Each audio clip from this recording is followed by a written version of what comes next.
Hi everyone, welcome to HSC Trial Revision's 8 Notes lectures. I hope we are all doing really well and having a lovely holiday so far, or rather having a lovely start to the holidays. Welcome to the lectures. Now, before I begin, I'd just like to, introduce you guys to all the resources we have to offer here at 8 Notes to help you achieve your very best. We've got study notes available on our website, lectures obviously running this week, so attend all the ones that are relevant to you. We also have discussion forums, videos, newsletters, ADA calculator, which will be helpful down the path, and different articles as well. So, and lots more on our website, so definitely check that out. And we also have some more resources if you want a bit of extra push. So these are our paid resources, including Tutesma, which is our online tutoring resource, and I am a tutor here at Tutesma, so I tutor PDHPE, Biology and English Advanced. We also have a range of study guides to help you, like the to the point, straight, they're amazing, and I say that because I've used them in year 12. And we've got Ed Unlimited, which is like a Netflix for all of us study guides. So it's a great place, with all your study guides in one place, lots of topic tests as well for a range of different subjects, past papers. We've got NEPA past papers and obviously our own topic tests as well, and also text guides for English, which are amazing. And again, say that because I've used them, and if you are looking for that bit of extra help, they're amazing resources to check out. So before we get started, you'll find the slides that I'm using today in the resources section where you're streaming this video, just below. You will also be able to access the recording after the lecture just on this page, and you're also able to access past recordings as well. So today we are going to essentially focus on revision. Please ask any questions that you may have. If you've got questions about Core 1, Core 2, any of the, for the electives, sports med, any of the electives that I can help you out with, feel free to ask any questions. So today, before we go ahead, my name is Aditi. I graduated in 2021 as Dux with an ADA of 95, and got band 6s in English Extension, Advanced, PD and Biology, and I'm currently studying a Bachelor of Science and Advanced Studies in Medical Science at the University of Sydney as a Deliol Scholar, and specifically I am majoring in Medical Sciences and Political Economy. So if you have any questions related to that, to uni, to degrees, to maybe if you're interested in something like Bachelor of Science or Medical Science, feel free to ask away. And generally love reading, good shows, sunny days. Today is a sunny day, lovely in fact. And that's just a little image of my classics collection, just that first, I mean, I guess that's Emma, oh my goodness, Jane Austen's, I think, Sense and Sensibility, and what's the other one? It's like 2 in 1, but anyways, so yeah, so that's my little classics collection. These books are obviously not part of the classics, but they are amazing nonetheless. And a huge Harry Potter fan. That's why Harry Potter's up there, because I love it. So let's get started with what we are going to be doing today. Today we are specifically focusing on factors affecting performance, Core 2. So we've gone through Core 1.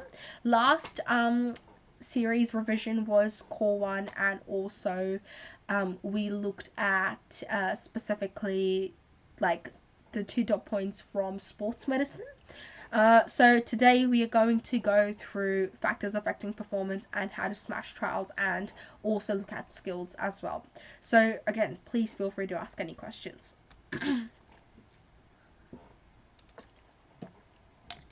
So yeah, today we will be looking at the most important syllabus dot points of factors affecting performance, and the I guess our goal here is to help you move beyond to help you with content to help you achieve a certain, or set you on the successful path to achieve a certain mark that you have in mind. So please feel free to ask any questions as we go along. So the first dot point that we're looking at is how does training affect performance? So we need to have a good understanding of three energy systems that our body uses. The first one is the ATP-PC system. So so creatine phosphate is the source of fuel in the system. It is a very efficient rate of ATP production. There's limited duration, so this system will only last us about 8 to 12 seconds because creatine phosphate runs out really fast. And once PC, so that's creatine phosphate, or it can also be called phosphocreatine. So it can be CP or PC, doesn't matter. Once it runs out, that's where fatigue comes in, and the heat is the byproduct of this system. Generally takes about 2 minutes recovery, so the recovery is pretty fast. And essentially, things sports that use the ADPP system is like for example 100-meter sprint. The fastest time recorded for a 100-meter sprint is 9 seconds, if I'm not wrong. And yeah, so this is where that system is used. Generally 100 meters about, I think, 11 seconds. I'm not very sure on the statistics there, but yeah, about 10-11 seconds. So it's very fast, and ATP PC is the one that we use here. Lactic acid system. So both ATP-PC and lactic acid system, they're both anaerobic systems. So anaerobic means that they do not require oxygen to work. They do not require oxygen to actually produce energy. ATP is energy. That is the energy that our body uses. ATP stands for adenosine triphosphate. You don't necessarily need to know that, but if you want to, that's what ATP means. And the lactic acid system uses carbohydrates as its source of fuel. It is very efficient. It produces lots of ATP, and it can last us between 30 seconds to 3 minutes. And essentially, there is a buildup of lactic acid in the system, as suggested by the name, and that can actually cause the fatigue. There is recent research into it to see, that's researching if actually that is the case, but for the that's still a study, like different studies that are going on to check that out. But that is something, that for the sake of the HSC, we can say that indeed it's the lactic acid which is the cause of fatigue. And recovery takes about half an hour to an hour, so it's not a very long recovery process either, but obviously it's longer than ATP-PC. So examples include the reason why we're using carbohydrates in the lactic acid system is because we are breaking down the carbs to get glucose, and glucose is essentially the energy producing factor in here. So different sports that require it, for example, it can include repeated tackles in rugby that might be using the lactic acid system, or in tennis if you're running back and forward. But then again, that would be for the first couple of minutes, and then we sort of start seeing that integration between the lactic acid and aerobic system. And also the 400-meter run would be using the lactic acid system. So the aerobic system, this system is very efficient. It's the most efficient, but the rate of ATP production is medium, and it can't control, it can't quite cope with the higher intensity exercises. So this is where we kind of we're focused on medium intensity. So for example, your marathon runners, they're using the aerobic system. So the goal is to achieve endurance, so to endure the whole, however long the marathon is, not to actually be the fastest at it, rather at the beginning. You never see marathon runners sort of shoot off at the beginning and just run really fast, because it's about endurance, and the aerobic system is perfect for that. So it's using carbs and fats for fuel production, and essentially the process in which the body switches from using carbs and glucose to start using fats instead to make glucose is called hitting the wall. So this is where the carb stores have sort of run out. We can't use carbohydrates as glucose anymore, or as glucose store anymore. So we actually need to shift to fats, and that is called hitting the wall. This system can last for hours, and it's really, really efficient. It can last for hours. Fatigue occurs when carbs are depleted and fat actually becomes the fuel source, and that's, you know, after hitting the wall that we sort of start to see the fatigue.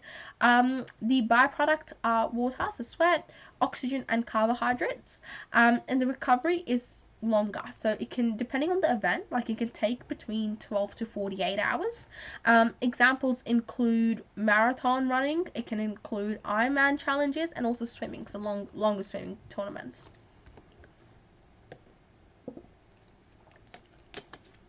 So training methods. There are 4 types of training methods, and you should be able to assess these methods and type. So in anaerobic training, firstly, we've got the anaerobic interval, and this is where it goes on for short duration. The recovery is limited, so we don't actually, you know, take a lot of rest in between. It is high intensity, so you're going in excess of 85% of your maximum heart rate, and it can last up to, each time you're lasting up to like 2 minutes. So for example, we've got a 100-meter sprint and then a 45-second rest. So after every 100-meter sprint, you get 45 seconds to rest, and you do this 10 times overall. So that will obviously also help you build up your lactic acid your tolerance rather, and this is suited for sports that have high intensity outbursts, so like futsal or netball, where or you know, even soccer, where you're just jogging and then you need to start running really fast. It's for those types of sport to create that endurance and stamina. Aerobic, so that's the first one, anaerobic, so just anaerobic interval. Now the second type of training that we're looking at, or the methods that we're looking at, are aerobic methods. So aerobic interval is when you've got sessions that alternate between work and recovery. There is the process, like the principle of overload. So every time we want to overload and we want to be better, and we want to, you know, sort of push past that threshold as well. It is best suited for sports that have extended periods of work following periods of rest, like netball, basketball, and the levels of training here are adjustable, and again, that also depends on your own fitness levels.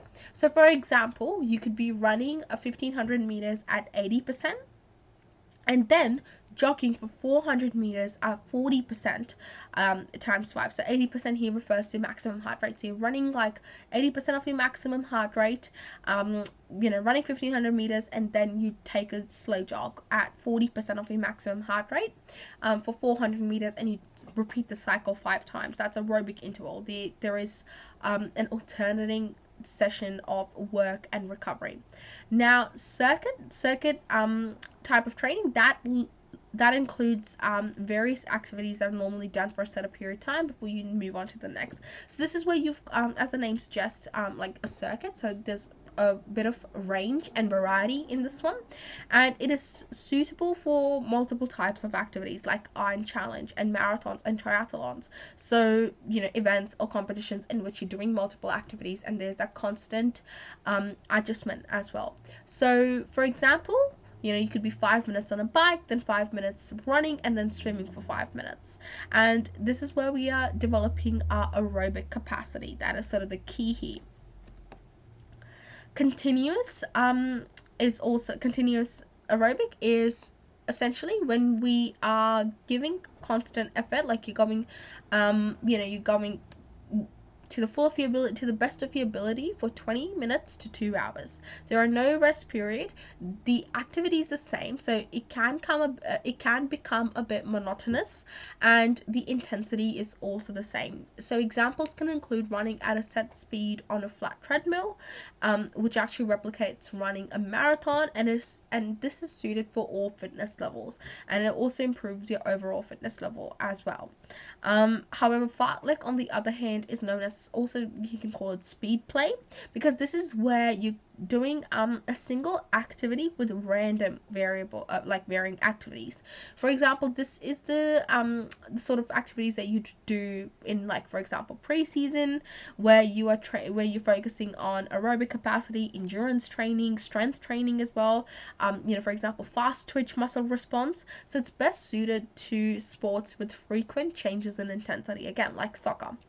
Examples can include running at 12 kilometers per hour for the entire session, but then raising the incline treadmill from 2 degrees to like 8 degrees to 0 degrees. So there's that that variation that's not monotonous, unlike continuous. Okay, flexibility training. So there are 4 types of flexibility training. The first one is ballistic. Now this is where we are conducting repeated movements such as swinging or bouncing to gain extra stretches, or to gain extra stretch. And the muscle is deliberately pushed behind the normal range of motion. So what we're doing here, what we're focusing on here is the ability to move our muscles and joints through their normal and complete range of motion. And essentially this is going to help us reduce injury levels and also decrease muscle stiffness as well, and most suited for sports that require bouncing, that require that sort of reaching good levels of stretch and being that extra momentum as well, like gymnastics or kicking and AFL. And examples can include hamstring bounce as well. Now, remember also with something like ballistic stretching, and stretching in general, it is done often, especially at higher levels, and athletes would focus a lot more on it as well once they sort of like it becomes a bigger focus once athletes start to age, because with age your muscles get stiffer, and so yeah, for aged athletes especially, it's quite important to really focus on flexibility as well.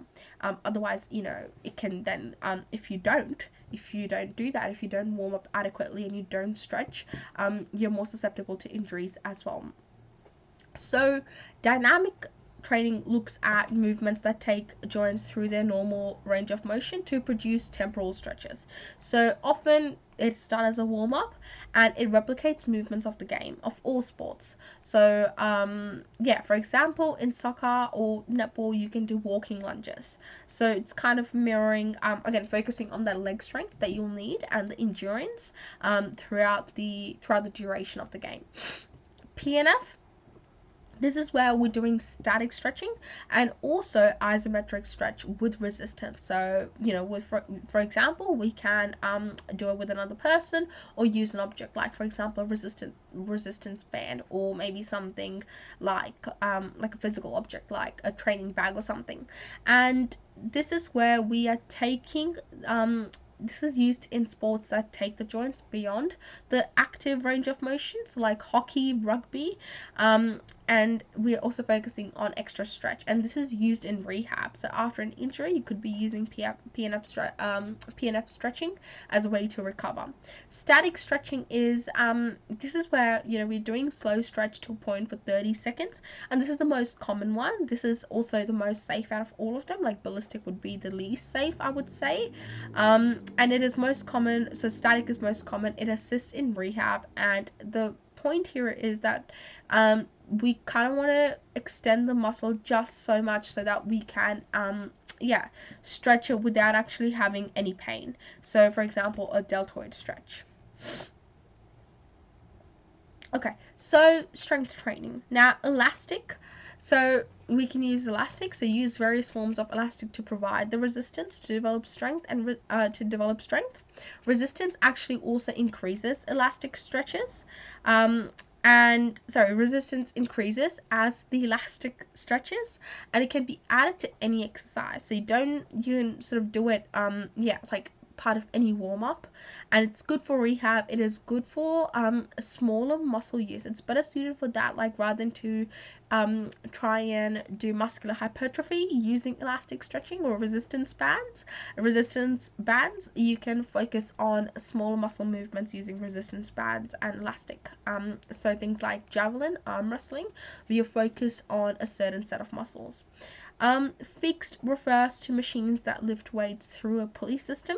So dominant form of resistance training when a large stretch gains or large resistance is desired. So this is where you're kind of focusing on a lot of different muscles, like a large set of muscles. Like for example, if you're doing pull-ups with the presses, for example, a leg press or something, or even the pull, like the one where you do like it's kind of like a pull-up, but it's with the fixed machine. So something like that, you know, with that you're focusing development in your biceps, your triceps, your deltoids, your back as well, your lats.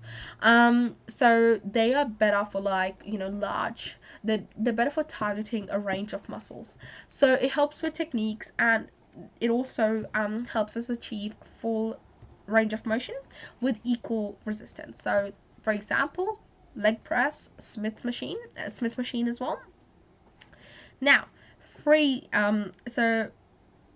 weights, these do not take up so much space, so you don't have to, you know, get like a whole machine. They're more convenient, and they allow body to develop stabilizing muscles. So you lift a certain weight against gravity to train specific group of muscles, and examples include dumbbells, barbells, kettlebells, and plates. Finally, hydraulics machines. So these use this is where we're using machines with air and water compression to actually provide resistance throughout the movement, and quick movements lead to larger resistance. So for example, rowing or cable machines, or using an arm ergometer as well.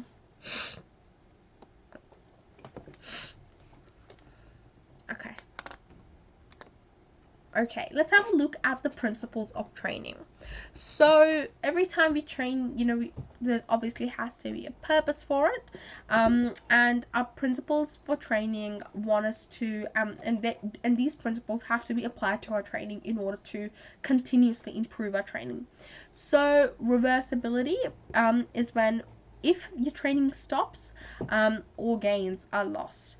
Right, so this is called the detraining effect. Now, yeah, like for example, if you don't use it, you lose it, that kind of thing. So generally lost at a similar rate that they are gained, and there are more. So the more adaptations you have, the more you have to lose. So for example, if you're training, you know, you're doing a lot of strength training, and then you stop doing strength training, you can lose the muscular hypertrophy that you've been seeing. So the changes in your muscle, in the size of your muscles, you can see that, like, you know, if it has increased, you've been doing strength training and then you stop for a while, there can be a decrease in that. And so we want to maintain that. You know, you may not be able to add on to, you may not be able to train as much so that you can continue increasing, but you can maintain it with some level of training. So reversibility can be seen 4 to 6 weeks after stopping aerobic training, and we can maintain this by aerobic training of 70% heart rate and doing it for 3 times per week.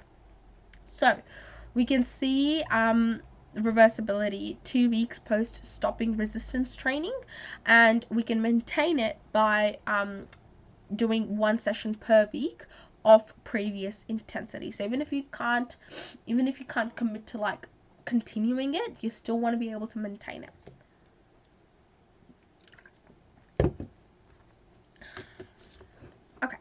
Specificity. Now, the training has to be specific to a sport. That intuitively makes sense. And you know, your training has to target specific aspects of the sport. So best gains are made when the training mirrors the sports. And in aerobic training, the pace and environment should reflect competition. For example, a swimmer swims. Right, a swimmer cannot become better at swimming by running. Like, sure, it can help with like aerobic endurance, but it's not going to help them become a better swimmer. So, for example, with resistance training, muscle groups used in so we want to focus on developing muscle groups that are used in sport. Obviously, you want the overall body fitness, but still you are placing emphasis on muscles that you are using in the training. So a swimmer would use lat pull downs to replicate the pulling movement at a swimming speed. So variety is the next one. Now that makes sense, right? We don't want to get bored from training. We don't want to hate training because you have to do the same thing every time. So doing a variety of different exercises and using different machines and so on, that can help prevent boredom, and it can also help with your mental well-being, because you know, you don't want to be bored from doing your training. You don't you don't want it to feel like a chore every time you do it. So, you know, the two are quite closely related, and it maintains motivation as well, so that you want to come back and actually do it. Now, aerobic, changing from fartlek to, so in aerobic we see variety when we change from fartlek training to continuous for running. Or with resistance training, we go from free, fixed or elastic, or hydraulics for chest press. So we're sort of changing every time and doing, you know, targeting the same muscle group but doing it in different ways. Okay, so what are the physiological adaptations that happen as a result of training? So we've got stroke volume. There's changes to the stroke volume, so the amount of blood that is pumped out of the heart per liter is the stroke volume, and stroke volume increases from training. So you should know all of these different terms. You should know the what each one of them is, and be able to actually talk through what are the physiological adaptations that occur as training. That is all part of the right hand side of the syllabus. Even with this question, like for example, you can be asked, like and I think there have been some HSC questions that have asked something similar, is for example, you know, how can a soccer player apply the principles of training in their training regime? So you want to know each one and be able to talk about them and give examples for them. So stroke volume refers to the amount of blood that is pumped out of the heart per liter, and it increases from training. So it allows for the same amount of blood to be pumped around the body with fewer contractions. So this is basically when, after training, you are essentially getting fitter, right? And your body and your heart is able to pump out more blood with fewer contractions. So that is what an increase in stroke volume refers to. Cardiac output refers to the amount of blood which is pumped out of the heart per minute.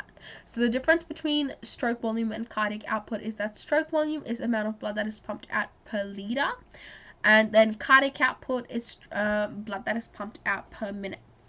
And essentially it increases from training, and that is a direct result of stroke volume as well. So if you are able to, for example, if you're able to pump out more blood with fewer contractions, that would also mean that you're able to pump out more blood per minute. So as a result of that, you know, we can see how stroke volume and cardiac output are related. And cardiac output also allows for faster and more efficient blood transportation. So once an increase so it increases from training, and we see that the process becomes more faster and efficient as well. Oxygen uptake. So as the name suggests, oxygen uptake refers to the body's ability to absorb oxygen through the lungs and into the blood, and it increases from training as well, allows for faster and more efficient oxygen delivery to working muscles. So if you have any questions, please feel free to ask. No question is a silly question. Okay, so let's have a look at some more physiological adaptations. So lung capacity. Now lung capacity is basically the lung size, and lung size does not change from training. So that is something to keep in mind. There could be a little change, if any at all, but generally we don't see a change in the size of your lungs. But the vital capacity, so the air that you breathe out after deep breaths, that increases slightly as a result of training. And the residual volume, which is the air that cannot be moved out of the lung, that decreases slightly. So that means, so when you breathe out, like, there's still some air that's left in there that can't be moved out, but if you are training, that will decrease slightly. Tidal volume, that refers to the air which is breathed in and out during your normal respirations. When you're normally just breathing in and out, you're not doing any deep breaths or anything, that's your tidal volume. And the tidal volume is unchanged during rest and submaximal exercise. It kind of remains the same. Hemoglobin levels, on the other hand, hemoglobin is the molecule that binds with O2 and transports oxygen around the body. transports it around the blood and then, you know, through that to the body, and it increases as a result of training. So it elevates the oxygen carrying capacity of the blood, and as a result of that, you're able to maintain higher intensity thresholds. So if you've got more oxygen going around to your body because there's more hemoglobin present in your blood, so remember, the oxygen can latch onto the hemoglobin, it can travel around more, and so obviously that is going to lead to you being able to maintain high intensity threshold. The resting heart rate is the beats per minute at rest, aka, you know, the sleeping heart rate, for example. And as a result of training, the resting heart rate should decrease. So this is where like your elite athletes would have, like, I think an average resting heart rate of, like, I think 40 to 50 beats per minute in compare, or even, and I think even like 30 to 40 beats per minute as well. The resting heart rate of a normal person is around 70, 80. If I'm not wrong, I think 70 is up there, 70 to 80. So it happens because of an increase in the stroke volume and because of an increase in the hemoglobin level as well. So because you are pumping out more blood with fewer contractions, you don't need as many contractions, you don't need as many beats to actually send out that blood, and you also have more hemoglobin present to which oxygen can latch onto, and you can send more oxygen around your body. And so that is then got, and so you don't need, so yeah, because of the higher rate of hemoglobin in the blood and you being able to pump out more blood, that is going to cause a decrease in heart rate, and both of them will increase as a result of training. So heart rate will decrease, and heart does not have to contract as much to meet the, you know, metabolic needs. That is why we see the heart rate decrease, because because as an athlete we are becoming more efficient in our stroke volume, and also in increasing our hemoglobin levels. Awesome, let's move on then. So further physiological adaptations include muscular hypertrophy. So muscular hypertrophy is basically when you've got as a result of training, there is an increase in the cross-sectional area of muscle. So there's an increase in the size of your muscles. So after you do, like, for example, if you've been doing resistance training for long, you would have bigger muscles than someone who doesn't do resistance training, for example. And that is because there's an increase in the muscle tissue, and the fancy word here is myofibrillis. So myofibrillis is the component which is actually responsible for muscular contraction. Now, the larger the myofibrillis, the larger the myochondria. So those are your muscle cells, and and they can actually lead to your muscles producing more force as well. So ultimately, muscular hypertrophy will increase as a result of strength training, and it will cause an increase in muscular endurance and strength as well. So if you've got bigger muscles, you'll have more strength and more endurance too. Looking at fast twitch muscle fibers now. So the effect on fast twitch fibers as a result of training, fast twitch fibers are your white fibers. That is because the blood supply is very low and they don't have much mitochondria either.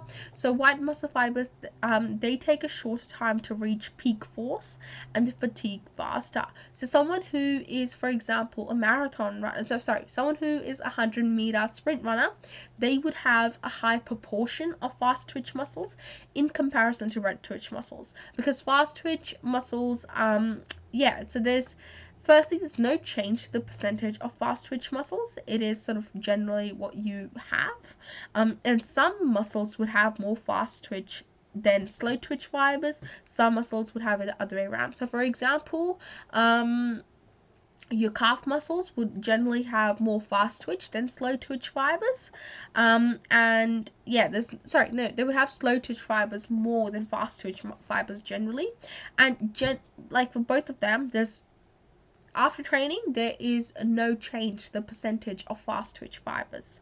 So the opposite of that is our slow twitch fibers. Now, these are red fibers that actually sustain force for an extended period of time, but cannot generate a significant amount of force. So no change to the percentage of slow twitch fibers as a result of training. And increased use of slow twitch fibers will actually lead to increased muscle efficiency and larger aerobic thresholds. So that's why your calf muscles would have more fast twitch fibers, because you need to, stand, for example, if you are like working or at school as well, if you have to like move around all day, and generally if you're standing up all day moving around, you will have more fast twitch muscle fibers, so that they can be sustained for that long. Okay, now that brings us to the second dot point. How can psychology affect performance? So motivation. Now, motivation refers to the reason why an individual behaves in a certain way, and what is sort of driving them to achieve to behave a certain way in order to maybe achieve a goal. So there are 4 types of motivation that we will look at. There is intrinsic motivation. Intrinsic motivation is personalized, so that means it comes from within. It is your own goals, your own desire, for example, to be the best, your own mindset that is leading you to act a certain way. Extrinsic, on the other hand, comes from outside. So reward provides more satisfaction than the task itself. So you are sort of like for example, you may want to succeed for parents, for money, for praise, for coaches, for more fan following or more public interest, whatever it is. So this is where it's less so your personal instinct, but rather, it's more about the outside. You wanting to maybe impress other people. So positive motivation is performance that is specifically driven for rewards. You're doing it for the good things that would come as a result, like rewards or praises as well. And negative is driven when you maybe doing something out of fear, or like not being able to achieve a certain goal, the consequences of that, or being unable to meet the expectations. So motivation can be for example, it can be intrinsic or extrinsic, and it can be positive or negative. So there can be, say for example, if you're motivated by your own desire to achieve something and make your family proud, and receive their praise, that is intrinsic positive motivation. However, if you are motivated by wanting to become, 2 times Grand Slam champion or something, right? And you're doing it because if you don't, then you could be, then you may not be able to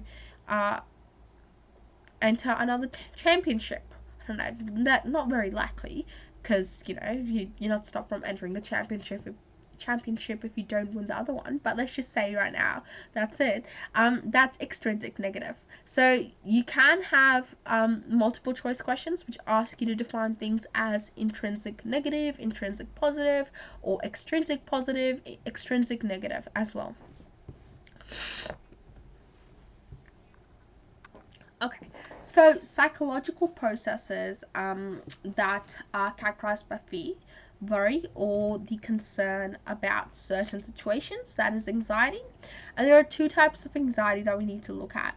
And the right hand side of the syllabus wants you to distinguish between trait and state anxiety, and for example talk about the differences between the 2, how one may arise, how one may be better than the other as well.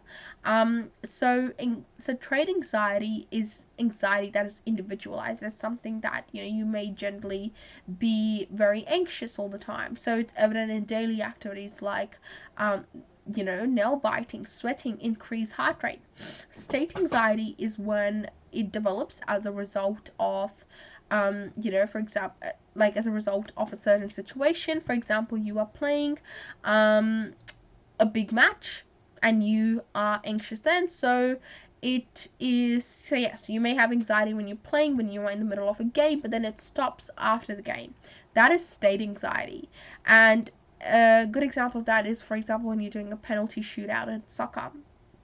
So I kind of like to think of it, for example, trait anxiety as being like a trait. It's your trait. You're always anxious. That's trait anxiety. Versus state anxiety, which is when you're in a certain state, when you're in a certain state or mood, that, or in a certain situation. That is where state anxiety arises.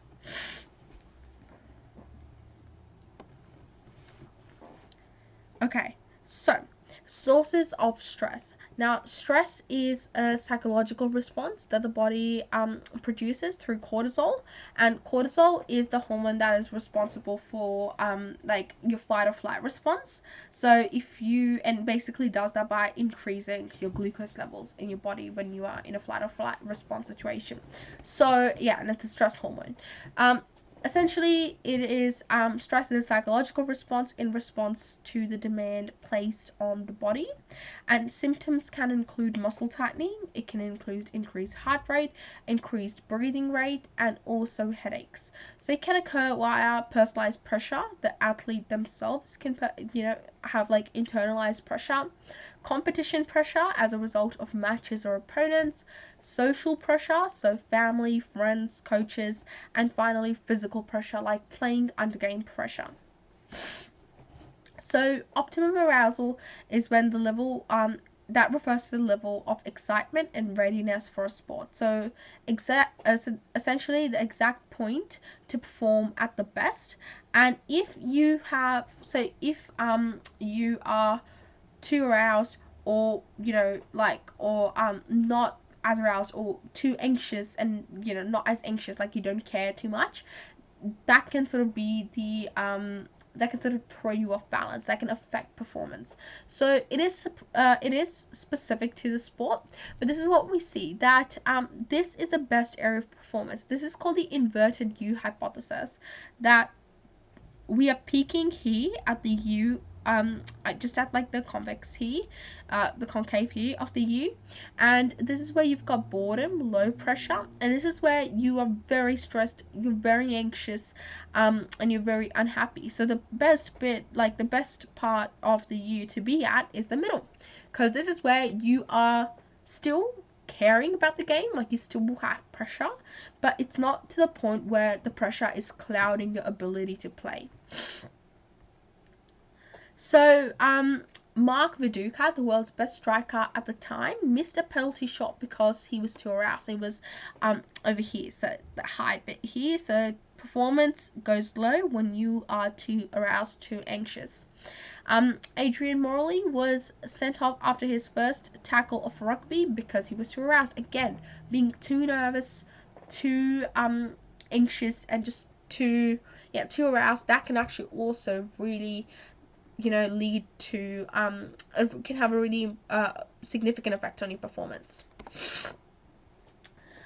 Okay, so psychological strategies. How do we enhance motivation and reduce anxiety?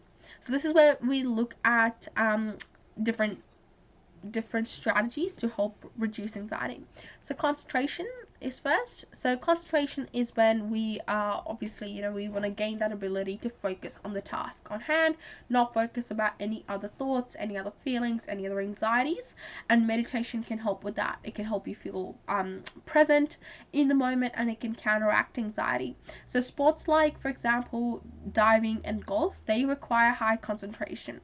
So Mike Hussey, who is a cricketer, was a cricketer, played a while back, he used to watch the ball to get him concentrated because he was a batter. So he would really just focus on the ball itself and just focus on that rather than the crowd around him, other team members, or the opposite teams members around him. Mental rehearsal, on the other hand, is when we are using techniques like visualization or imagery, and we are essentially picturing executing an activity or emotion. So you kind of see it happen beforehand, and that improves motor skill coordination. It can also allow you to sort of visualize a successful outcome, and if you feel like you're going to succeed, more than likely you will succeed. And yeah, it improves concentration. Vivid, realistic imagery movements can be really helpful. So like being fully in the sense, like for example, if you feel like, for example, you're in a cricket match, you know, you're I don't know, you're in the last over, you need 10 runs to, well, let's go a bit more. Let's go, you need 12 runs to win in the over, right? And so in a moment like that, you maybe before you came to play, you sort of knew you might be in this sort of situation where you have to finish the match. So doing a sensory practice, you know, feeling the crowd around you, for example, cheer on for you, feeling the ball hit the bat every time in the perfect position so that you can score a boundary, or you can, you know, at least get some runs. Like that sort of sensory imagery can really help. It is used by athletes in gymnastics. It can also be used in weightlifting, for example, where you are, you know, you are visualizing yourself lift in the moment. I don't know, you can feel the coldness of the bar, you can feel the weight trying to pull you down, you can feel people around you cheer, and then once you hold it there long enough and then you let go, you can hear the thunk of the weight, and that can be, you know, again, a very good visual cue to help you succeed then. And Missy Franklin, who was an Olympian swimmer, she used to visualize her swim to reduce anxiety. Yeah, not just in sports, even in real life. For example, in one of her interviews, Beyonce goes that every time, like some of her best performances, she's seen them happen before they have happened. So it's a really powerful technique. Okay, so relaxation techniques, of course, it's kind of similar, I guess, all of them in some ways or another, but relaxation techniques is when you want to be calm, you want to be present. We are focused on improving the overall well-being of the athlete. We want to decrease stress, anxiety, and also control arousal. So some examples include progressive muscular relaxation, mental relaxation, so controlled breathing to achieve that floating state, mental pictures, and also breathing techniques. Goal setting, on the other hand, provides direction and progress. There are 4 types. You can have a short-term goal to be achieved in the near future. So, for example, juggling a soccer ball for 200 times. You can have a long-term goal to be achieved, you know, in a longer period of time, like squatting 100 kgs by June next year. Behavioral, so improve through expectations and behaviors like getting up to train early. And finally, performance. This is something that is measurable. So a level of success, like getting an Olympic gold medal. So those are the 4 types of goal setting. You know, short-term, long-term, behavioral, and finally performance. Something that you can actually measure, something that is tangible to show that you have achieved a certain level. And you need all 4 types. You need to be using all 4 times over time to be successful. Okay, amazing. We're doing really well according to time. So how can nutrition and recovery strategies affect performance? This is the third dot point that we have to look at. Okay, so nutritional considerations. Firstly, we've got hydration. Now, before our performance, we want to be consuming 2 to 3 liters of water before event. And obviously, along with water, that can also include like energy drinks and stuff. So, so before event, 2 to 3 liters, 500 mils in the morning, and then 250 mils pre-performance. That's usually like, like I guess 45 minutes to an hour before. During the activity, we want to replenish the lost fluids. So every 20 minutes of the activity, you want to be drinking 200 to 300 mils of water, because you need that to obviously sustain you through the activity. Then post-performance, this is where we want to return the body to the pre-performance level. So remember, 150% of fluid loss to enable recovery. So what we need to every kilogram that is lost, you want to drink 1 liter of water for it in the recovery process. Food. So pre-performance, we want to be doing a process or undertaking a process called carb loading, and that is where 36 to 72 hours before the performance we are eating high carbs before the event, and we are tapering. So tapering is a process in which we're not actually exercising or using up our glucose reserves. We are instead eating and not exercising to preserve our glycogen stores. Glycogen refers to glucose that is stored in the liver, and glycogen is basically like a molecule which has like 12 to 14 molecules of glucose attached to it. So when your body runs out of glucose, it breaks down glycogen and then obviously uses that as glucose. So now, in terms of food, so endurance athletes have to replenish, right? So they eat to replenish the body, and they also want to avoid hitting the wall. So we don't want that transition from using carbs to using fats. Instead, we want to replenish our bodies instead. And low GI carbs for a slower release of energy is also pretty beneficial. So, for example, fruit, they are low GI, they have lots of energy, but the release is slow in comparison to high GI foods that release glucose really fast. So each glycogen gram holds 2.6 grams of water. So essentially having high glycogen stores beforehand, which we sort of do with our food, can really help also with hydration. And then finally carbs intake. So carb intake is when we are consuming 50 to 100 grams in the first 2 hours, is essential for recovery after an event. High carbs like pepperoni pizza can help. Protein needs to be consumed for muscle repair. So the syllabus, the right hand side, can ask you questions regarding, for example, for you to create a during and post performance plan for like a specific athlete, and you want to have examples of it. So we're going to take 2 examples, a triathlon runner and a sprinter, and they're 2 very different because a sprinter is very quick event, like obviously quick in the sense that it's finished very fast in comparison to triathlon.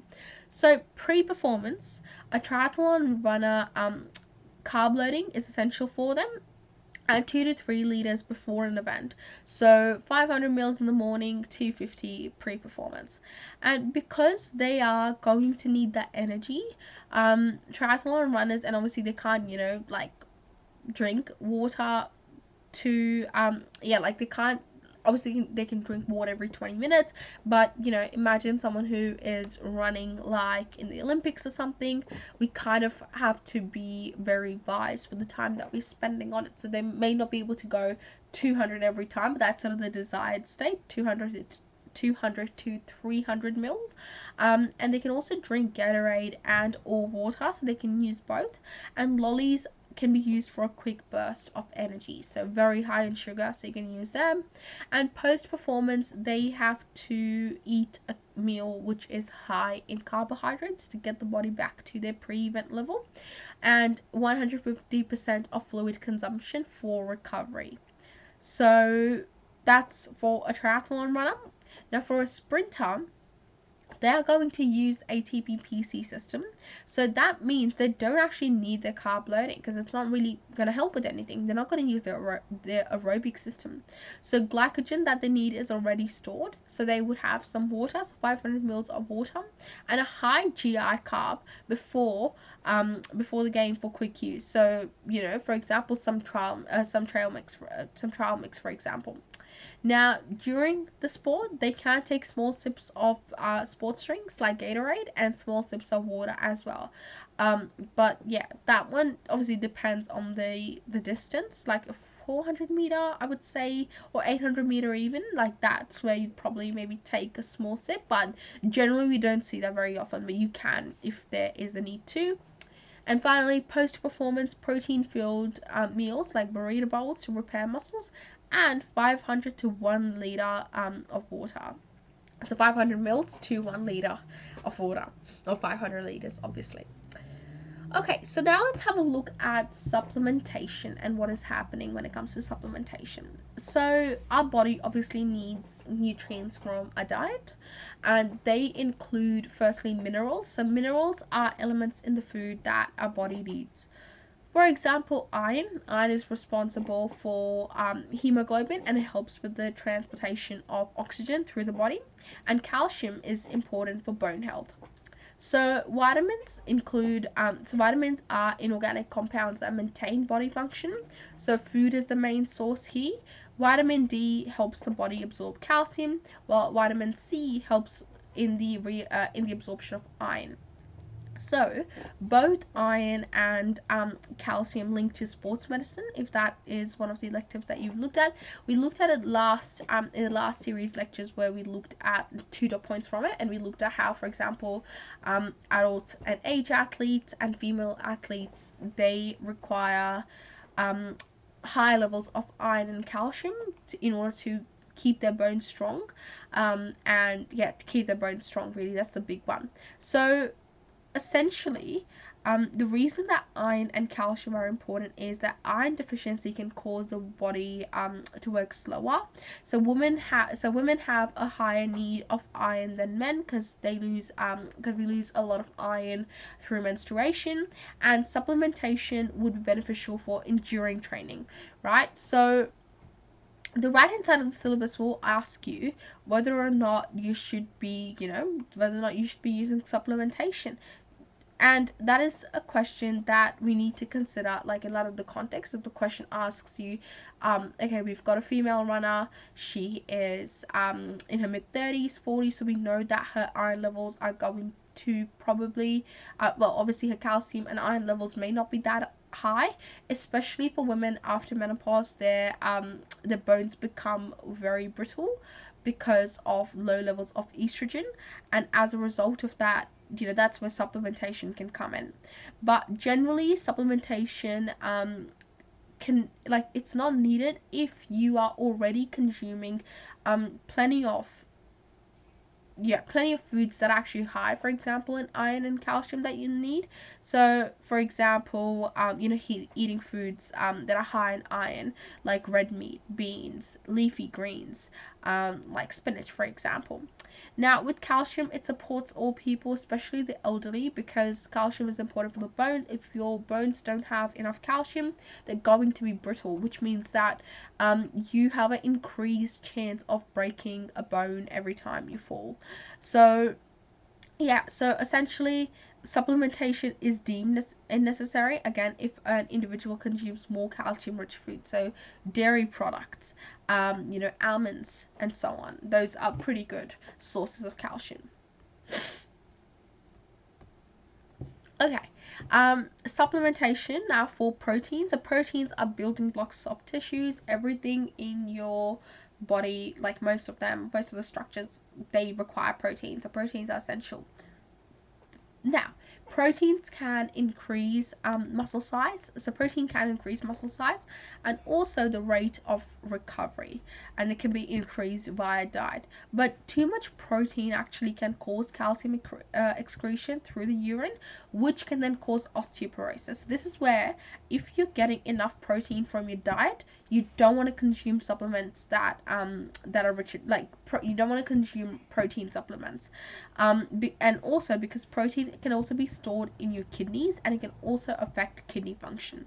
So with something like protein, you want to know what the downsides are, that it can cause calcium excretion through urine, which can cause osteoporosis, and then in the kidneys it can be stored, and there it can enable, or yeah, no, it not yeah, it's not like it will directly interfere, but the concentration of it will then interfere with the kidney processes. So it's bad for your kidneys as well. So too much protein is bad.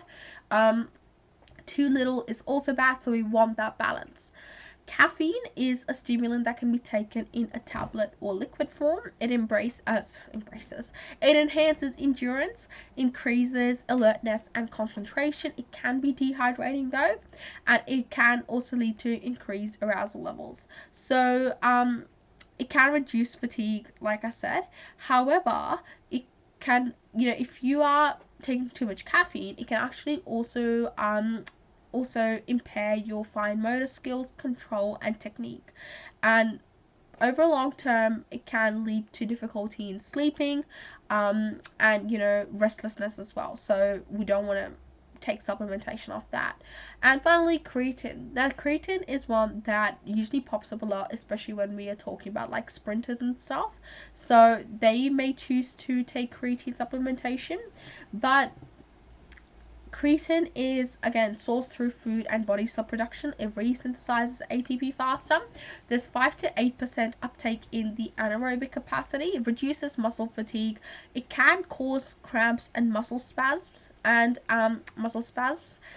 it can also lead to water weight as well. So this is where we don't want to take excessive levels of creatine because of those symptoms there.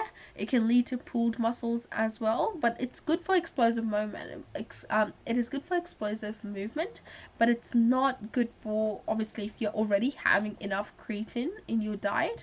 You don't need that extra bit of creatine from supplements. So I'm just gonna plug in my charger. Amazing. And so I guess the moral of the story here is that while supplementation can help with aiding the body with deficiency that we are unable to restore with diet, for example, if you've got iron deficiency, for example, because if you're vegetarian or vegan and you can't restore that through you know, eating like foods, generally meat, which is really high in iron levels, then it would sort of make sense that it cannot be restored with diet. So you may want to take supplementation for it. You may want to take iron tablets. However, if your diet is already effective and the body's already getting the nutrients that it requires, there is no need to take those extras, to take the supplementation, because too much of those nutrients that we looked at can actually cause some really significant down effects that we don't want. So that's sort of the two arguments. But yeah, in a nutshell, you're saying that if you're already getting the nutrients that your body needs, you do not need to take supplementation. It is not necessary. Okay, now recovery strategies. So active recovery is considered the best type of recovery, and that is because it's crucial for preventing symptoms of overtraining. So there are we look at physiological and psychological strategies. So physiological strategies include cool down and reducing the heart rate, for example, and metabolism to pre-exercise state. So cool down generally can include 5 to 10 minutes of jogging. It can include static stretching. It can also include the use of compression garments, and cool down essentially leads to water dispersal and reduced delayed onset muscle soreness. It's DOMS. Awesome. And nutritional plans. This is where, you know, we're focusing on fuel replenishment. So 600 mils of fluid for every 50 grams lost. That is calculated through your water weight and also your regular sips as well. And it is important to eat 30 minutes to 2 hours post-exercise to replenish those fuels. The ratio of carbs to protein is 4 to 1. So essentially, like for example, 10 to 20 grams of protein would then mean somewhere between 40 to 80 grams of carbs. Okay, neural strategies. So these are the ones where neural strategies focus on relieving the nervous system, and they help balance fatigue. So for example, rugby players need mental relaxation because of the number of tackles and collisions.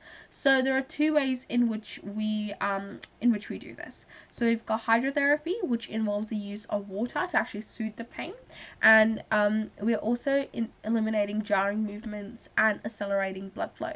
So hot water immersion, cold water immersion, and also doing both of them. So contrast, so you are in hot water immersion for, you know, 5 minutes or something, and no, actually 5 is probably too much, like 2 minutes or something, and then you switch over to cold, back to hot, back to cold, and so on. Massages are another one. So they help muscles relax by allowing them to stretch. It also increases flexibility, and it's good for lactic acid dispersal as well and muscle swelling. So there can be compression massages, and there are also trigger point massages as well. So tissue damage strategies. So cryotherapy is cold therapy. So this is used to treat injuries and speed up recovery. So ice is used quite significantly in this process because it slows down the tissue's inflammatory response, and it also prevents the buildup of waste. So you can use a damp cloth or cling wrap to around ice to actually avoid an iceberg, but you are essentially using ice on and off for like 10 minutes for up to 40 minutes. So so that in order to prevent the build up of waste, and also to slow down the inflammatory response. We can also use ice baths to speed up recovery. So this is where we are immersing the affected body parts or the whole body in an ice bath for a short period of time, for example 1 minute. And this is promoting vasoconstriction and vasodilation. So when you're in the cold, it's going to so your body is going to go into vasoconstriction in order to sort of go back to that normal temperature level, or to try to, right? Because you're in cold water, so you're not going to go back to your normal body temperature level, but your blood vessels will want to decrease in diameter because of the cold water.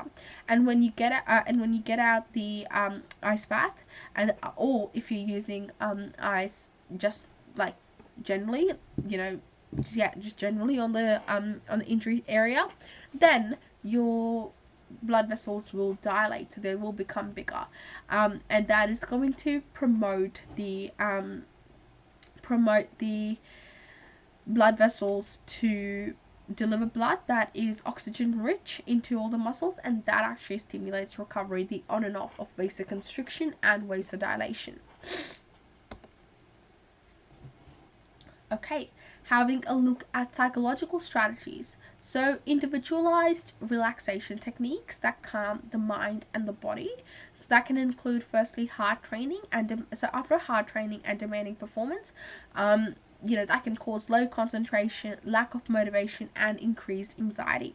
So performance evaluations are essentially debriefing sessions, and they should have positive feedback and reinforcements, and that's something that coaches have to do.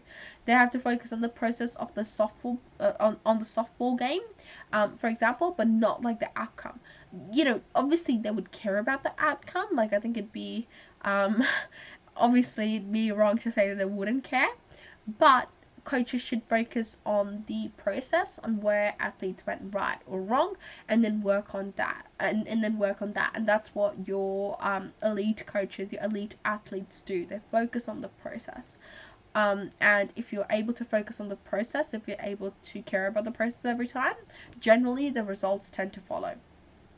Now, winding down though, so that's essentially when athletes should wind down after an event or a competition, and that requires experimentation. Like, for example, how many days do they take off, or how many or exactly what do they do in order to wind down. So that can include deep sleeping, it can include having rest days, it can include reading. And Dimitri's Mighty Mouse Johnson, who was a flatweight world Grand Prix champion, he played video games to unwind after a race. Amazing. That brings us to our inquiry question 4. How does the acquisition of skill affect performance? So skill acquisition happens in 3 stages. There is cognitive, there is associative, and there is autonomous. So the way I like to remember it is that cognitive is mental, the first one. So this is where we are essentially spending a lot of time just sort of mentally grasping the process, and grasping the process and feeling confident with it. Then associative is practicing. This is where we actually practicing and starting to apply the concepts that we've learned. And then autonomous is auto. So cognitive is when we have a basic understanding of the game. We want to focus on what movements we have to do, and we make lots of errors. We need to see and feel the movement. This is an exploratory stage, so the best means to learn here is to communicate, to see what did you do right, what did you do wrong, how should you improve your technique in a certain way. And demonstration is also another good way to actually learn. The learning speed here is slow. Movement is generally inefficient because you're still learning how to actually move, and the support from teaching aids, is really crucial. So like coaches, visuals, pictures to actually understand what to do, and then to start to move in that certain way. Associative is your practicing stage. So this is where you are, this is our middle stage, the intermediate stage. So we want to focus on how to do the movement. We want to be able to recognize errors. For example, practicing a kinesthetic movement. Now, demonstrators are also really important at this stage because now they're helping us refine those movements. And there is an emphasis on temporal patterning, so smooth movement. So now, because we've been, let's say, doing it for a while, we're starting to get a hang of it and we're starting to get good at it. Now we are making those mental connections so that it becomes temporal pattern, so that it becomes more automatic. It starts to become more automatic. Obviously you won't get there in this stage, but you start to gain a better understanding subconsciously and obviously mechanically as well. It is done at a moderate speed generally and reasonably efficient. So you may still be making moderate errors. However, improvement requires practice in set patterns of controlled situations. So you are now practicing more, but you're still doing it in a controlled situation. You're not doing it in in like a game or competition situation. However, you are now starting to put it into practice. Our autonomous stage is the advanced stage. This is where the focus is on the entire movement. So we make minimal to no errors here, and we want to detect minor mistakes and also self-correct immediately. So by now we should have a good we should have a good, I guess, mechanical, kinetic is a word, kinetic understanding of the movement. So every time, if you do something wrong, it feels wrong and you're able to correct it. So now we also start to adapt to different pressuring situations, and we rehearse under varying circumstances as well, varying conditions. So the movements are refined. Temporal patterning is automatic, and speed and efficiency are on point with the game or competition. So that will then lead to that improvement requires a manipulation of environment for precision. So we're now starting to sort of get a better understanding of the environment, how to move, how to actually respond to certain and how to actually respond to certain stimuli as well while you're playing and while you're now adapting to the different aspects of the game. So again, at this stage, if you have any questions, feel free to ask. Again, with these questions generally in the papers, you would see, like for example, in some of the multi-choice, they would give you like an example, like this is an athlete, they are using, videos to learn right now, and they're getting constant feedback. What level of skill acquisition are they at? And from that sort of information, and they'll give you a bit more, but you generally be able to tell, okay, they're using videos, they are getting lots of feedback, they are making mistakes, they're probably at a cognitive level. But if they were like, they are making some mistakes, they are starting to adapt in a game environment, but they're still getting feedback on how to improve movement from coaches, then I would sort of say, okay, they're getting feedback, but now they're starting to practice in different environments, and and that would kind of give it away as associative and so on. So multi-choice questions can definitely give you that. And you can obviously also get questions outright asking you what is the difference between cognitive, or rather, what are the 3 stages of skill acquisition? Give characteristics of each. That's also a very popular question.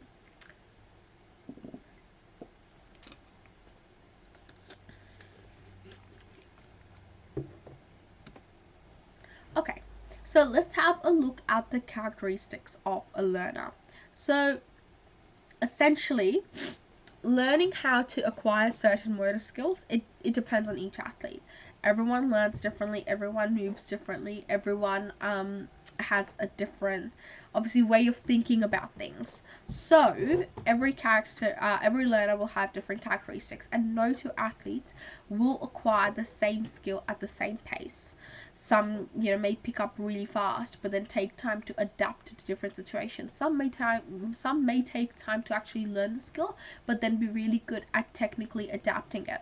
So everyone learns differently. Now, what are the characteristics that can sort of that contribute to a learner being able to learn a skill, or to being able to learn a skill? Is firstly personality. So an individual's characteristic, so that's essentially an individual's way of behaving. Traits like consistency, being reliable, being motivated are traits that can, obviously, if someone has it, like their personality, when you say someone's got a good personality, they're like really reliable, really motivated. An athlete that is really reliable and motivated, you can clearly tell that they would be resilient with learning a skill. You can't necessarily say that they'll be really good at learning a skill, really fast at it. We can say that they will be resilient at it. Some are more favorable than just the physical talent, like, having positive learning attitudes, like enthusiasm, dedication, willingness to learn and try, resilience. So more receptive that an athlete is to instructions and feedback to advice. It also would make the cognitive process easier and faster for them, because they are trying to learn and pick up things really fast.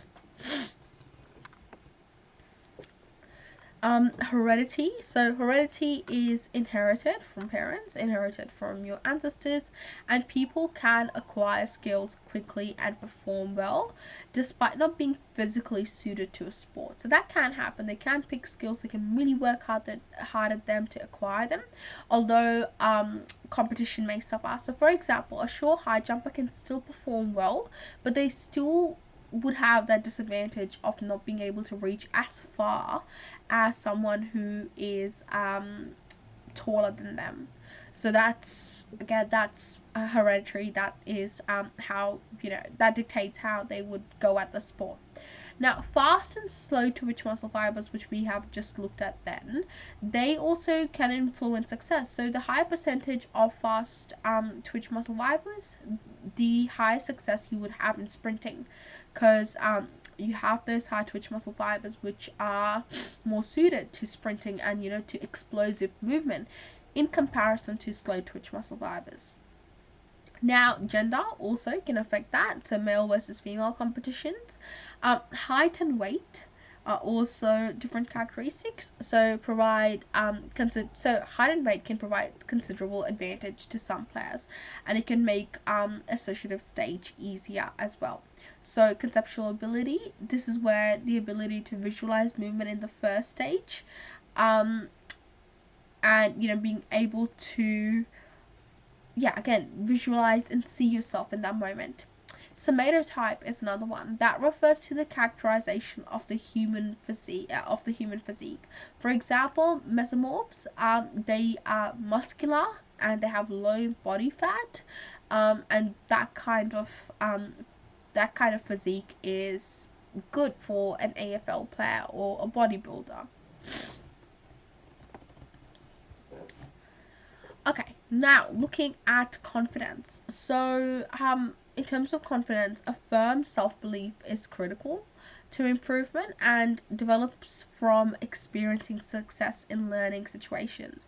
So, this is where we are considering, this is where we're sort of considering how, essentially, failures and mistakes should be presented as learning opportunities, and confident people are able to help themselves and they're able to help others as well. So we want to so essentially, a confident learner will approach challenges with knowing that they'll be okay, and even if, for example, they don't win or things don't go their way, they'll still be okay because they'll learn something from it, they'll take something away nonetheless. prior experience. So prior experience, this is where we're actually looking at how prior experience in a similar or a different sport, or maybe, you know, a sport in general in comparison to someone who hasn't played sports, that can help like that player. So it's easy to learn from new movements if similar movements have already been learned, and there is a potential to actually accelerate the learning process. If you've already learned similar movements, you can transfer those skills over and be able to more efficiently learn those skills and move through the skill acquisition process.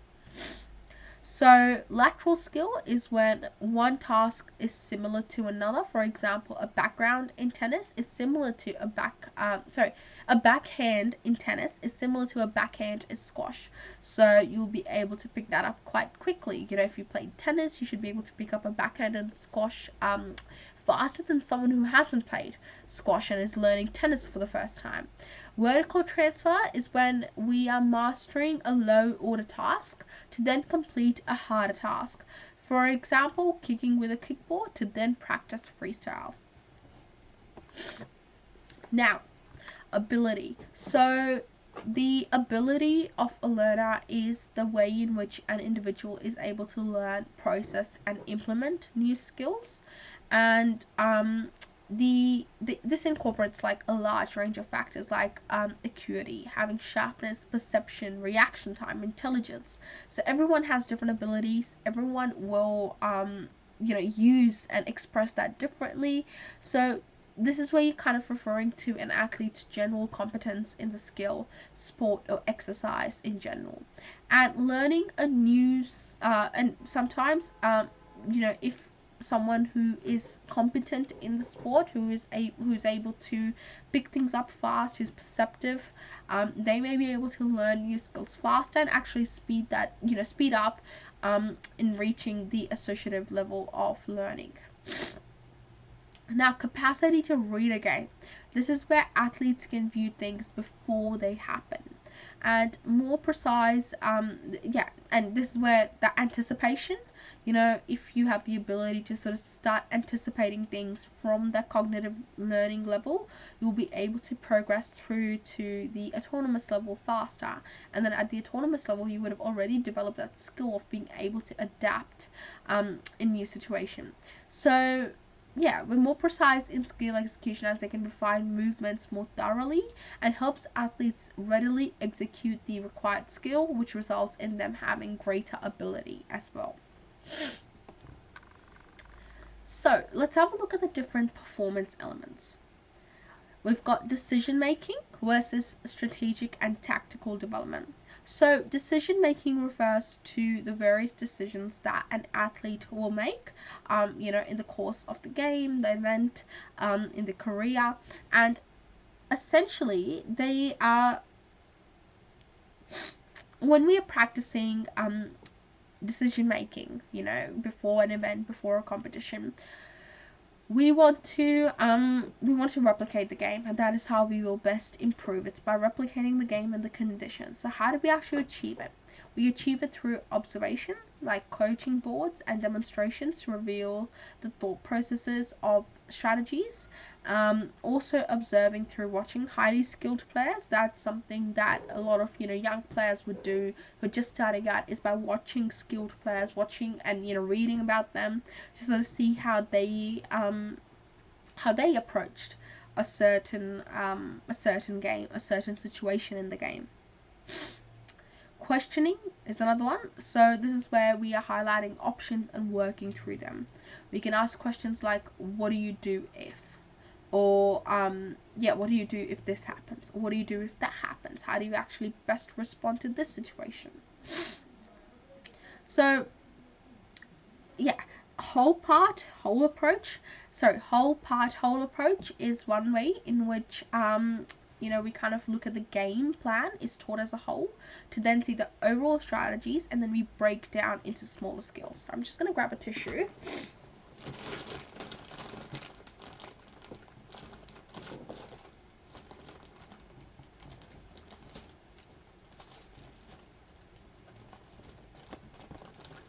Okay, I have to open a new box. It's not opening. That's okay. But yeah. So this is where we essentially questioning, and then we do the whole approach thing where we look at the big game plan and we break it down into how do we actually apply those skills. How do we learn those skills? Okay. Variation. So players are encouraged to explore innovative and imaginative options, like changing defensive alignment. Yeah, and then finally creativity. So encourages all players to identify problems and solve it as a group. So all of those distinct decision making processes like observation, questioning, whole approach, variation, and creativity, that can really help obviously teams, that can really help that can really help, also with like the motivation of the game as well. If you've been following the Ashes, you may see some similarities between this and maybe the Boz Bowl approach that England took in the first test. The second test is going on as we speak. Yeah, but like that was quite interesting, hey? So the way in which you declare on the first day of the test match. I mean, they scored all right, but you generally, like test like most teams would go the traditional way of, batting through to the second day, getting 500, 600 runs because they were doing all right. They may would have gotten to 400, 500 at the most.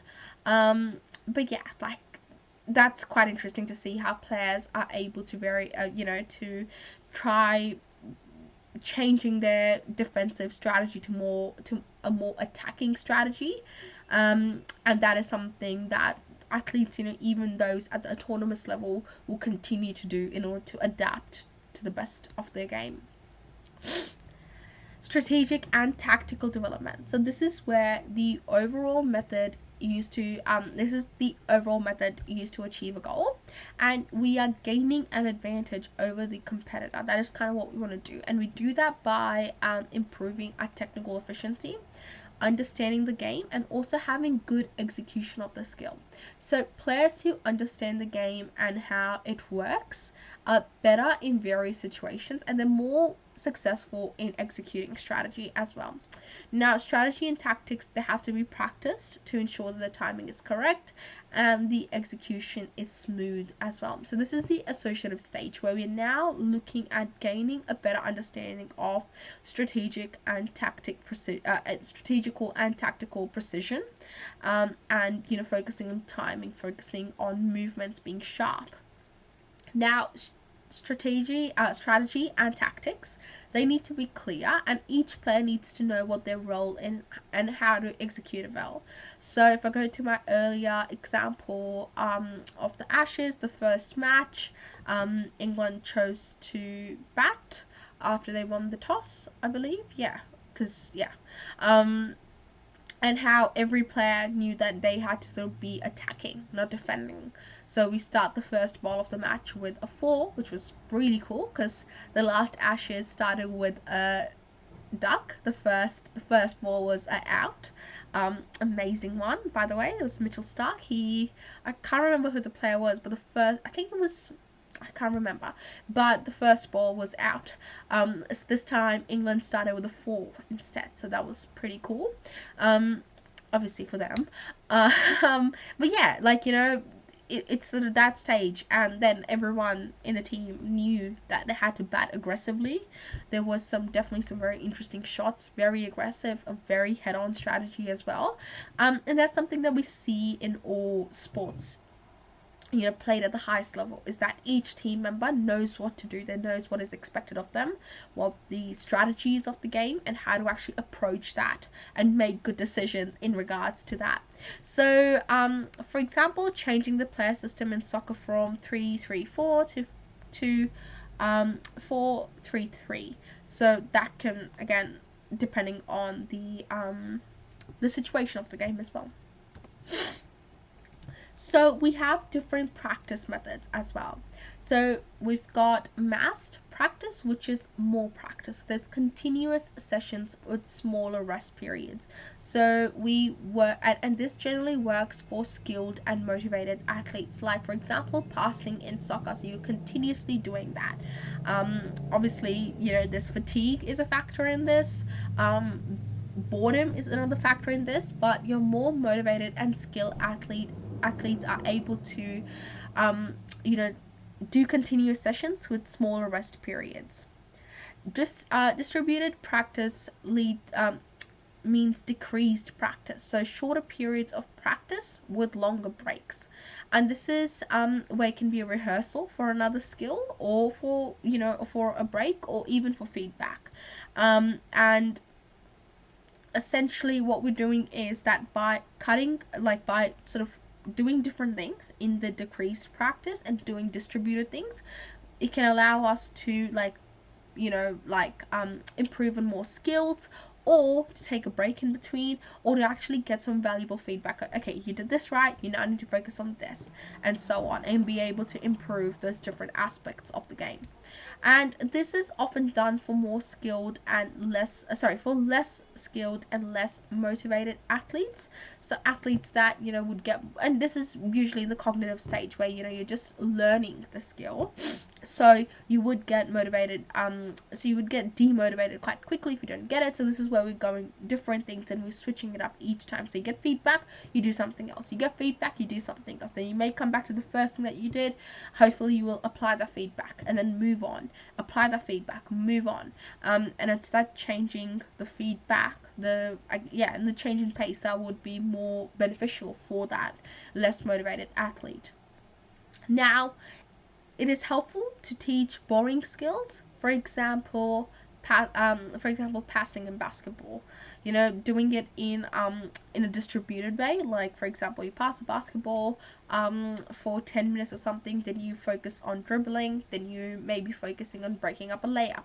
Maybe that will come later, but generally the point here is that we want to break down the more boring skills so that the athlete doesn't get bored, they don't lose focus, they don't become less motivated to play.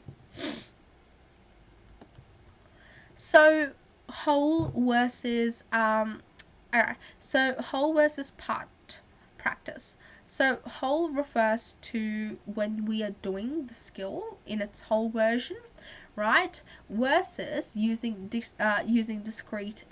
It's used for discrete and continuous skills.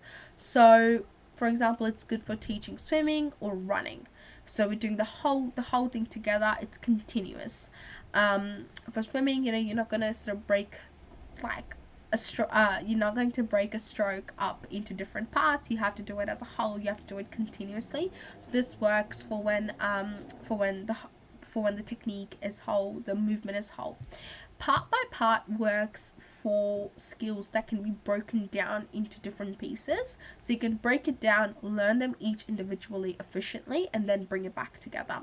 So each part is practice in isolation, and it can be used to teach serial skills like a layup in basketball, for example. Any questions so far? Again, I'll be live on the chat, so please ask any questions that you have. No question is a silly question. And while we're on the chat, I'll also see if I can put up some questions as we're going through these slides. Okay, the nature of a skill. So a skill can be open. So it can be done in a changing environment that is open to the weather, that is open to, for example, the conditions on the ground, like tackling in a rugby league, or for example in cricket, the conditions are open to the state of the pitch. Closed is when the skill is happening in a controlled environment, like a gymnast performing a floor routine. The environment is controlled. They are going to be on, the conditions will always be similar. So there's no outside, for example, influences in that. No changing of weather, no changing of conditions as well. So it's closed. Self-paced, on the other hand, is when a skill is controlled by the athlete, like if they're throwing a javelin in athletics. So it's controlled by the athlete. They choose when they're ready to when they're ready to throw the javelin, how much they want to move, and so on. So the control is with them. Externally paced is when outside factors control the skill. So essentially, this is when, like in games where you have to react to something happening. Example is returning a serve in tennis. So when you serve in tennis, you're doing the first serve, it's soft-paced. You choose when to throw, where to throw. But if you are returning a serve in tennis, it's the outside factors that are controlling the skill. You have to watch what the other person's doing, where they're hitting, and then move accordingly. Same thing with cricket. If you are a batter, you are reacting to the ball. You're reacting to when it's coming, where it's coming, and how you're going to how you're going to react to it. What sort of shot is best for it. Finally, gross is when a gross skill is essentially when it is using large muscle groups. So large muscle groups are involved in the whole thing. For example, in running, your arms, legs, essentially pretty much the whole body is involved. Fine skills. These are skills that use small muscle groups to move, like throwing a dart or archery. Or shooting as well. So small muscle groups, they're very fine motor skills as well. Serial, they refer to when there are many types of complex skills that make up the whole movement. So for example, bowling in cricket, the run up, the arm movement, the letting go of the ball, the wrist movement as well. So all of that, it's a complex skill. It can be broken down into different parts.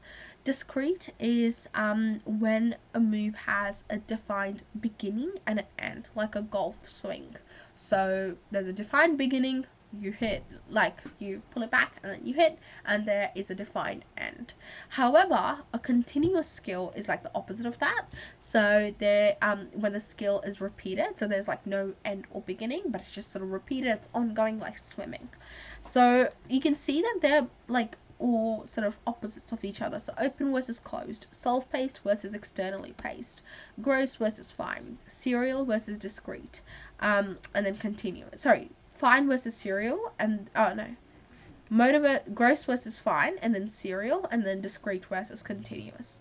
So essentially, with this you can get questions that ask you in the syllabus to sort of define what the movement is. Like it can give you a prompt that a tennis player is returning a serve, and so on, which movement is it. And it can sort of be like, is it open or closed, and the multi-choice options can be like open, self-paced, closed, externally paced, open, externally paced, and then you choose the right one. In this case, it would be open because it's changing to the environment, and externally paced. Amazing. Again, any questions, please ask away. So let's have a look at performance measures. So there are objective versus subjective performance measures. Now, an objective performance measure is independent of the observer. The measurement is done using something other than the person observing. So this is where we have like a quantitative way to measure the thing. Sometimes it can be made objective by checklist or established criteria. For example, in gymnastics, in dancing, where it's more subjective, that's where we can use checklists to make it more objective. So but like generally in sports like running, stopwatch, measuring tape in like your measuring tape in long jump and so on, they are quantitative measures. So in a 400-meter sprint, the runners are measured objectively by a timer. Now, subjective is when it depends on the observer.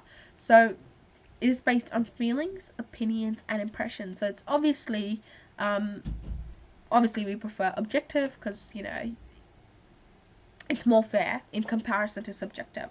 Now, this is where we are relying on the observer versus independent measures.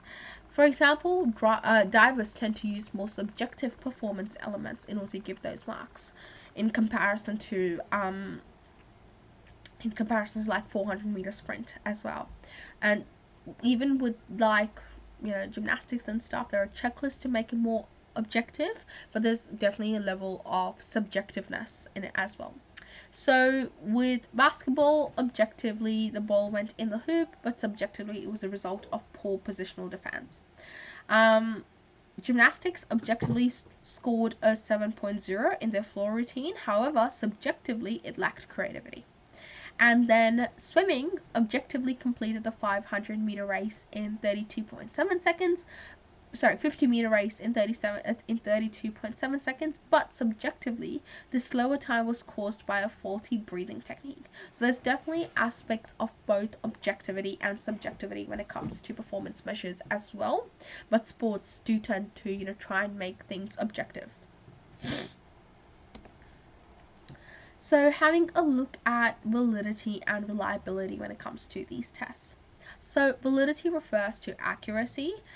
You know, we want to measure. So it tests the ability to measure what it's supposed to measure. So a test, a competition, it should measure what it needs to measure, and it also looks at the strength of relationship between measured skill and the test conducted. So validity is enhanced if known good performance.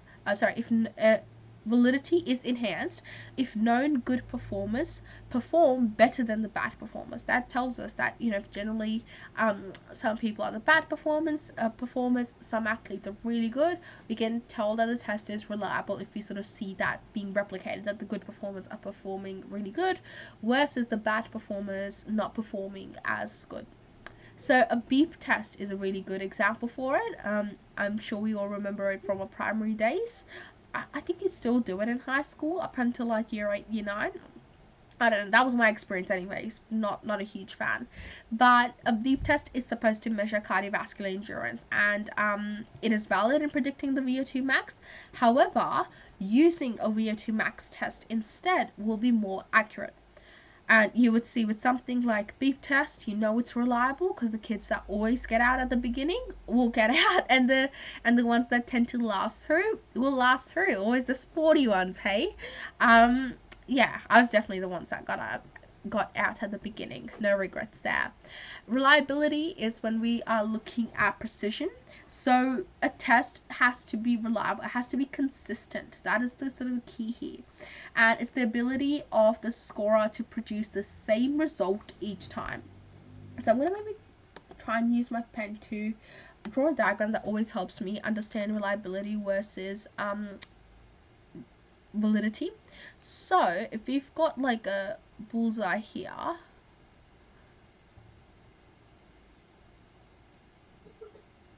okay, just excuse my circle, everyone. Now if every time let me draw 2 of them, I'm going to try and draw them the same. Oh, look at that.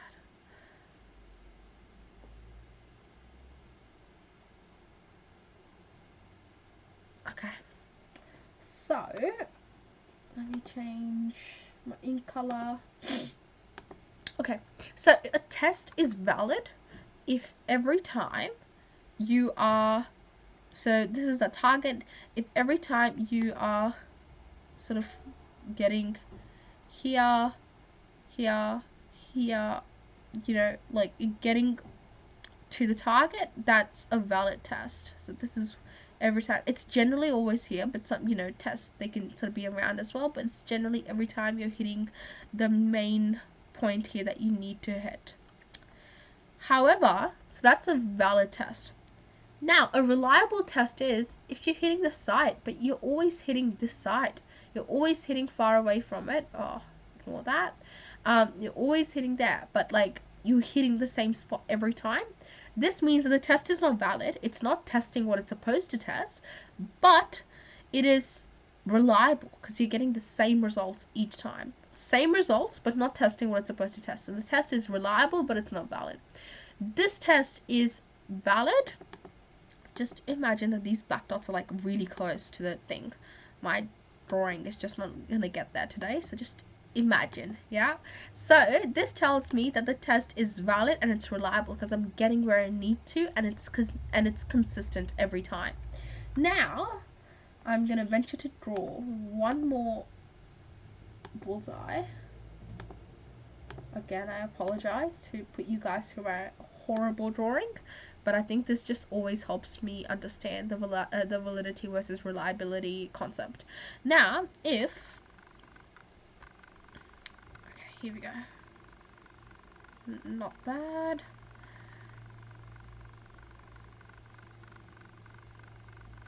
Okay. Oh, jinxed myself. There we go. Alrighty. Now, if you've got this, let me just get a pen, just change its color to black. Okay, now if you've got yeah, so this test is valid, it's reliable. This test is not valid, but it's reliable. So that's the difference between the two: valid and reliable, not valid and reliable.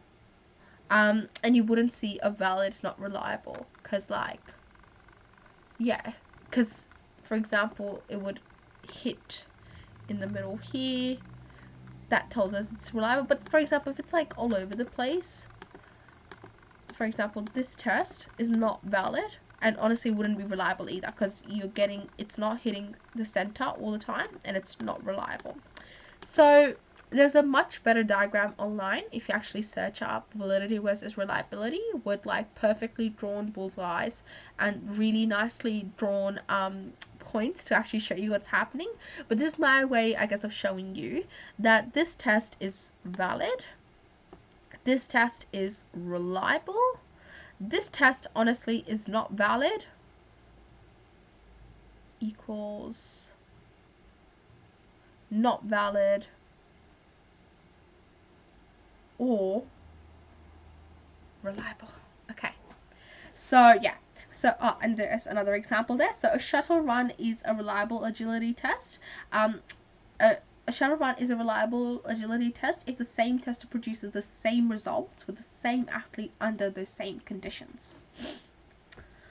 Okay, amazing. Let's move on then to criteria.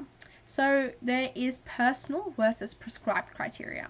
So personal criteria refers to presuppositions, so preconceived ideas or expectations that an individual brings to judge a performance.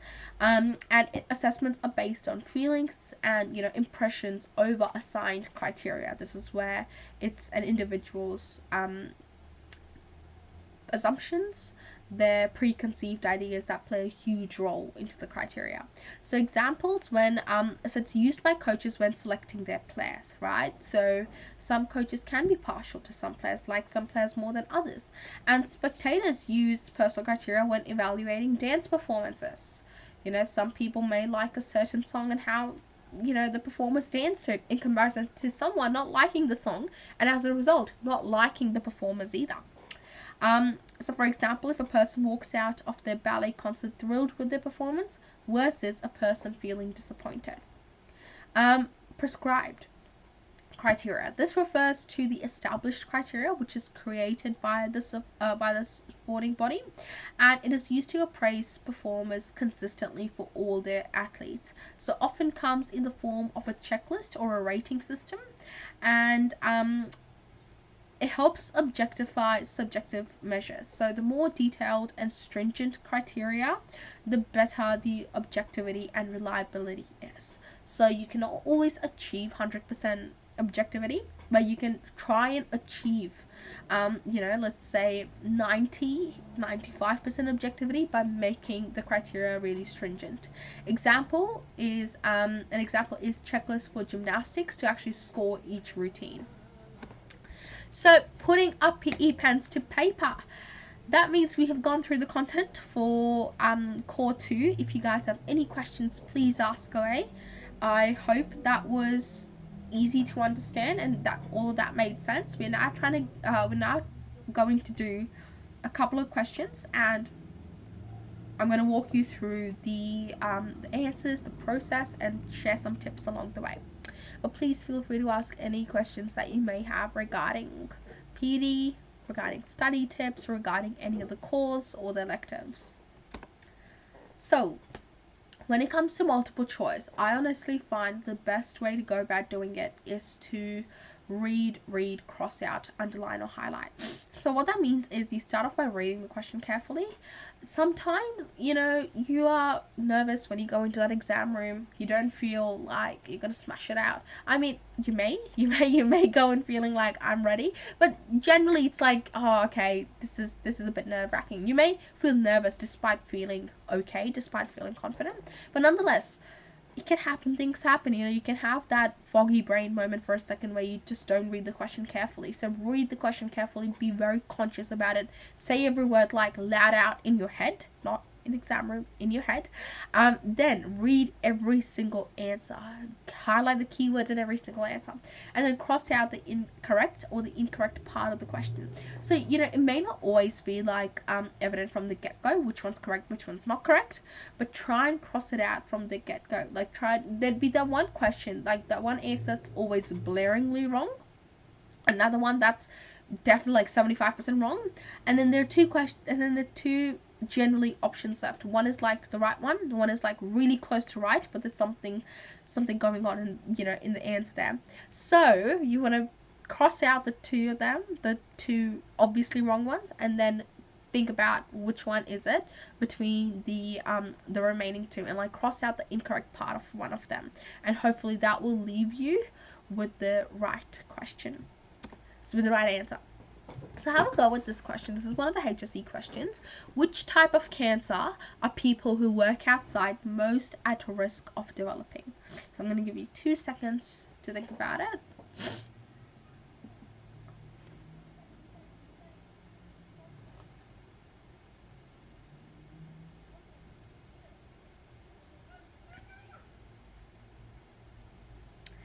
Okay, so firstly, we can eliminate bowel cancer because that doesn't really have much to do with being outside, so you can eliminate bowel cancer. Then think about it. Breast cancer can also go. Again, being outside, not as much genetic factors play a huge role in breast cancer, and also like lifestyle factors and age and so on. Then you can eliminate cervical cancer as well, because again, not much to do with being outside, it's more so genetic and hereditary and lifestyle too. So that leaves us with one, which is skin cancer, and that would be the right answer. So when it comes to short answer questions, look at the directive term. So understand the verb. What is it asking you? If it's asking you to what extent, give a quantified judgment, to a significant extent, to a great extent, to lesser extent, to a medium extent. Describe would then ask you to give if the question is describe, give me the characteristics and the features. If it's outline, sketch in general terms. So look at the directive term. Then look at what part of the syllabus it comes from. With PDHPE, one of the main pathways to success is to know the syllabus really, really well. Like with PD questions, especially your higher marks questions, sometimes they're literally just one whole dot point and you have to talk about everything in that dot point. And that's you have to remember what comes underneath each one and give lots of examples. So know your syllabus, know what is underneath every dot point, and then be able to give examples. Then look at the mark allocation, right? And that will help you determine how much you actually sort of need to write. So in a very, very general generalization, like a very big generalization, is go 1 mark is 3 lines. It's very general, but that's sort of about it. Maybe 2.5 lines, but I think that's sort of a good general indicator to go by. And the number of lines that they give you is usually the amount that they expect you to write, but you can definitely go more if need be, but obviously don't spend too much time on your 3-4 markers and then ignore your ignore your 7, 8, 9 markers. So let's have a look at this question. Describe the determinants of health that affect a preventable condition in Australia other than cancer. So in this case, let's start off by firstly looking at what the directive term is. It's describe. So we need to give the characteristics and features of the determinants of health. Then identify the determinants. So those determinants would be sociocultural, socioeconomic, and geographical. Identify a preventable condition other than cancer. So you can use the others that are listed in the syllabus. Some include CVD, mental health, diabetes, injuries, and other ones. So you can use any of those. And then clearly describe how the determinants impact the prevalence and incidence of the condition. So this is where we need to link the determinants to actually the prevalence and incidence of that condition that you have chosen, and it's 4 marks. So another rule that I kind of like to follow is for every mark, aim for about for per mark aim for about 2 minutes. And I think that's a good sort of general rule to follow. It means you would have plenty of time at the end to go back and check your paper. But yeah, again, like it's personal, like a generalized thing, but you can obviously go to the paper, calculate, like it's a 3-hour exam. It's 3-hour exams, 180 minutes, 100 marks, and you can do the sort of the calculation there. Awesome. So in extended responses, have an intro sentence. Doesn't have to be fancy, just make sure you understand the question, the syllabus, and you're providing a direct answer to the question. Your opinion matters, get straight to the point, you don't have to waffle, and do not limit yourself early. So 1 to 2 intro sentences are more than enough. Generally, 1's enough. Let's have a look at this. This is an example response. So mental health is a preventable condition affecting many Australians. Now this tells me what condition I'm looking at other than cancer. Straight to the point. Sociocultural determinants include the influence of peers, media, and societal pressures. So now that's telling you what the sociocultural determinants are. For many women, body image influences their feeling of self-confidence and happiness. They often feel pressured to diet as a result of the media images and expectations to look thin. This need for society and peer acceptance leads to young women feeling anxious, and in some cases leads to anorexia and bulimia as a result of their low sense of self-worth. Young men living in rural isolated communities can also suffer from depression. Increasing rates of male suicide are in part due to the lack of appropriate support services located in rural areas.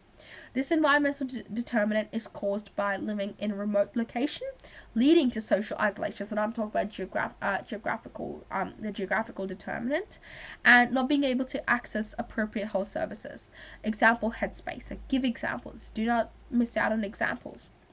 When they're struggling to manage their mental health, is detrimental for young rural men.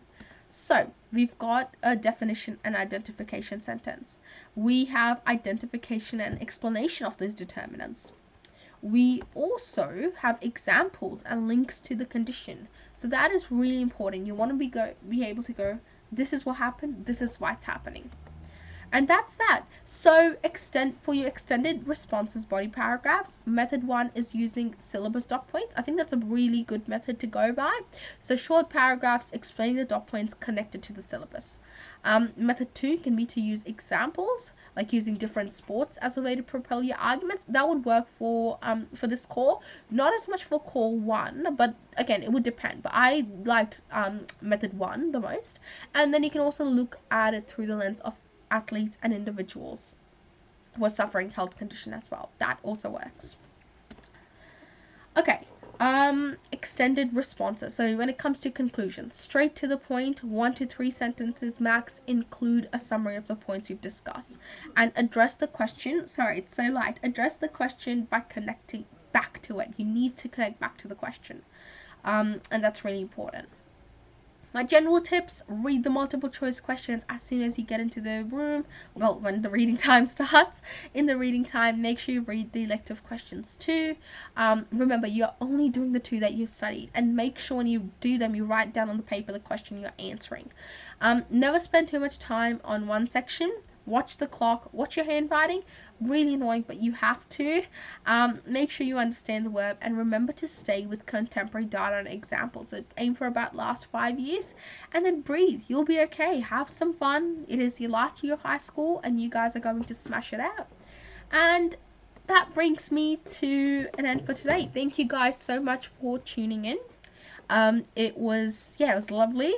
I really had a lot of fun going through this with you. I hope you had fun. I hope you found it helpful.